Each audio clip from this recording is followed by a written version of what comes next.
조드레박 신부의 영적 일기. 먼저 위에서 오는 지혜를 찾읍시다. 며칠 전에 책을 읽다가 다이달로스에 관한 글을 보았습니다. 그리스 로마 신화에 등장한 다이달로스는 뛰어난 건축가이자 조각가인데 크레타 섬에 들어가 아무도 빠져나올 수 없는 미로를 만들었습니다. 그런데 다이달로스는 자기가 만든 미로를 빠져나갈 수 없다는 것을 알고 미로를 헤매고 다니며 모든 깃털을 밀랍으로 붙여서 날개를 만들어서 하늘로 날아오른 것입니다. 우리는 도무지 앞이 보이지 않아서 당황스럽고 혼란스러울 때가 있습니다. 그럴 때 어떻게 하면 좋을까요?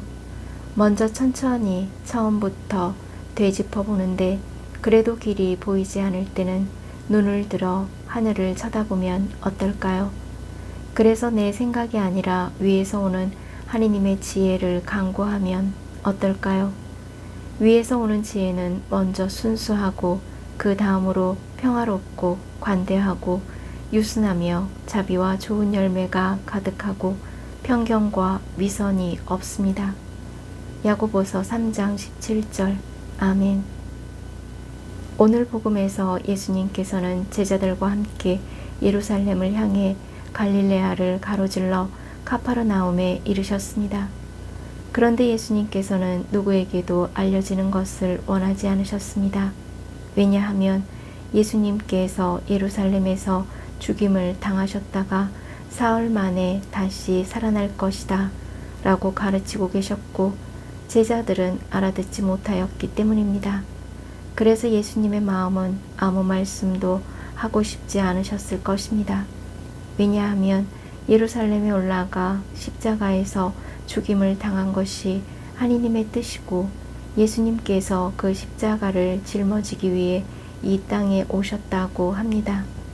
하지만 사람들에게 버림을 받아 고난을 겪고 채찍질을 당한 후에 십자가에 못 박혀 죽는 과정이 얼마나 고통스러우셨을까요?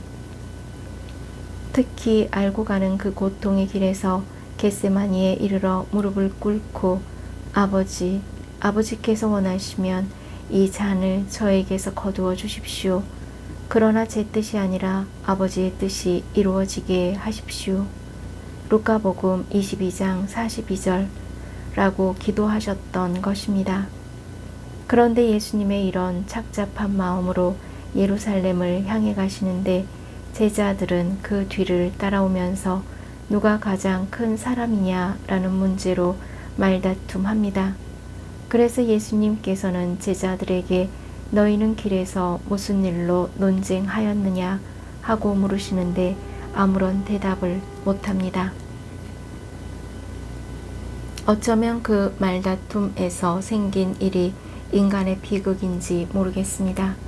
즉, 그 말다툼은 서열을 정해야만 한다라는 것입니다.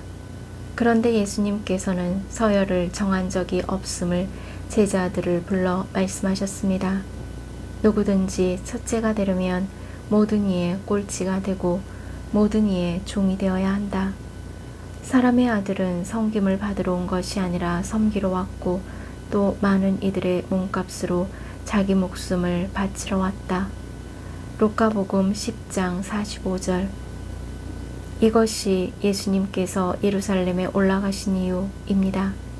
다시 말해 예수님께서는 십자가의 죽음을 통해 당신의 목숨을 희생하여 수많은 죄인을 살리시기 위해 예루살렘을 향해 가고 계시는 것입니다. 이것이 위에서 오는 지혜인 아버지의 뜻은 하느님의 은총입니다. 아멘. 사랑하는 고우님들, 성경은 분명히 하느님 나라인 천국을 말하고 있고 죄인은 천국에 들어가지 못하고 심판을 받을 것이라고 말하고 있습니다. 문제는 죄를 지은 사람은 절대로 천국에 갈 수 없는데 죄를 짓지 않은 사람이 단 한 사람도 없다는 것입니다. 그렇다면 천국은 비어 있을까요? 아닙니다. 그 천국에는 죄가 없는 사람이 아니라 죄를 지은 사람들이 가 있다는 것입니다. 왜냐하면 죄를 지은 이들을 위해 누군가가 죄값을 치러주어 더 이상 죄인이 아니기 때문입니다. 바로 그리스도이신 예수님께서 인간이 지은 죄를 대신 죄값으로 받았습니다. 그러므로 죄인이 갈 수 없는 천국에 갈 수 있도록 길을 마련해 주시는 것이 하느님의 뜻이었습니다. 그래서 예수님께서 말씀하셨습니다. 나는 길이요 진리요 생명이다. 나를 통하지 않고서는 아무도 아버지께 갈 수 없다. 그리스도인은 하느님의 뜻을 의심 없이 믿는 사람들입니다. 이제 고우님들은 언제 어디서나 무슨 일을 하든지 하늘 위에서 오는 지혜인 하느님의 뜻을 먼저 찾는 그리스도인이시기를 바랍니다. 아멘. 저두레박사제도 위에서 오는 하느님의 지혜를 먼저 찾으면서 몸과 마음이 아픈 고우님들과 아픈 이들을 돌보는 고우님들 그리고 고우님들의 자녀에게 주님의 치유와 회복의 은총이 임하시기를 기도합니다. 아멘. 영적 일기를 마무리하면서 믿는 이에게는 모든 것이 가능하다. 마르코복음 9장 23절라는 말씀으로 고우님들은 위에서 오는 지혜인 하느님의 뜻인 그리스도 예수님의 권능을 믿고 행하면서 치유와 회복의 은총을 주님의 이름으로 강복합니다. 아멘.